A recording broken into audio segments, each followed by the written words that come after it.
সামনে বসে আছি পরে আমাদের ফোন দিয়েছে মাকে পরে আসসালামু আলাইকুম। এবার ময়নার চাচা সরাসরি লাইভে এসে কী বললেন এবং ময়নাকে কেন হত্যা করা হলো সেই বিষয় নিয়ে গুরুত্বপূর্ণ কিছু কথা বললো, সেই বিষয়গুলো আজকে আপনাদেরকে দেখাবো এবং কী কী ঘটনা ঘটেছে ময়নার সাথে সেই বিষয়গুলো শেয়ার করার চেষ্টা করবো। তো শুরু থেকে ভিডিওটা শেষ পর্যন্ত দেখতে থাকুন।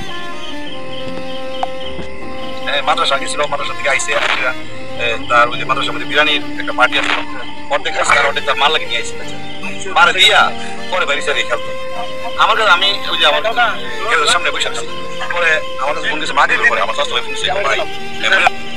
আসলে মানুষ কি এমন এরকম নিষ্ঠুর হতে পারে? মাত্র 9 বছরের একটা শিশুকে নির্মমভাবে এরকম হত্যা করে।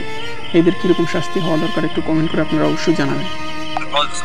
আমরা করে দেখি আমার একটু মেয়াজ হতো এই ভাই আমরা করে দেখি পরে তো আমি কোনো নাই ভাই তোমরা করো নাই তো দেখ ও মাইকিং করো আমি মাইকিং কি থাকো আমরা বলা মানে তো কিছু কিছু সূত্র পাওয়া মতে নাকি ময়নার মামার সাথে যুক্ত আছে এবং এই বিষয়টা আসলে সত্যি কিনা এখন পর্যন্ত সুস্পষ্টভাবে পুলিশের তদন্ত এখন পর্যন্ত কোনো তথ্য আসেনি। যদি সেগুলো উঠে আসে সে বিষয় নিয়ে পরবর্তীতে আপনাদের সাথে আপডেটে দেওয়া হবে ইনশাল্লাহ। মানে একটা জিনিস আমরা তো এরকম মানে দারুণই নাই পরে এখন আবার মাইকিং করি আছে করতে পরে মসজিদের মাইক দিয়ে মাইকিং করছে। এরপরে মূলত তিনি বলতে চাচ্ছেন যে চারপাশে তাদের বাসার আশেপাশে যারা আছে সবাইকে খোঁজখবর জানানো হয়েছিল এই বিষয়টা নিয়ে। পরবর্তীতে তাকে না খুঁজে পাওয়ার পর মসজিদের মাইকে তাকে মাইকিং করে খোঁজার চেষ্টা করা হয়েছিল আর কি। এলাকার মধ্যে উঠুলে বেরিয়েছে মাইকিং করতো, এরপরে তাও কোনো খবর নাই। এরপরে তো দেখা হয়েছে নাইজরা সেই করতে করতে রাত পেয়েছে 12টা 12:30।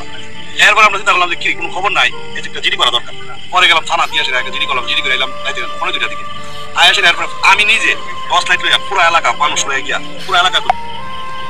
তিনি বলতে চাচ্ছেন যখন তারা বিভিন্ন জায়গায় খোঁজাখুঁজি করছে, যখন না পাইছে ময়নাকে, এরপর তারা পুলিশের কাছে গিয়ে জিডি করে এবং তিনি রাতের বেলা লাইট নিয়ে অনেক খোঁজাখুঁজি করছে, তারপরও কিন্তু তাকে খুঁজে পাওয়া যায়নি।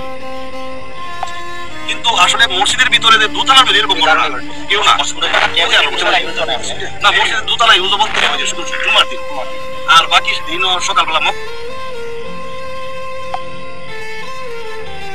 তো তিনি বলতে চাইছিলেন আর কি নামাজের পরবর্তী সময় যখন বাচ্চারা এই মক্তবে পড়ার পরবর্তী সময় হুজুরের রুমে যায়, তখন নাকি এই বাচ্চাটার মৃতদেহ পাইছে এবং সাথে সাথে হুজুরকে জানানোর পর হুজুর গিয়ে বিষয়টা দেখে সবাইকে ডেকে নিয়ে আসে। এখন প্রশ্ন আসছে, অনেকে বলতেছে হুজুর নাকি তাকে হত্যা করছে। এখন দেখেন একজন যদি হুজুর যদি বা সাধারণ মানুষ যদি তাকে হত্যাও করে বা যদি সে যদি আসামি হয়ে থাকে, সে কখনো তার যে স্থানে সে বসবাস করে সেই জায়গাতে মৃতদেহটা রাখবে না।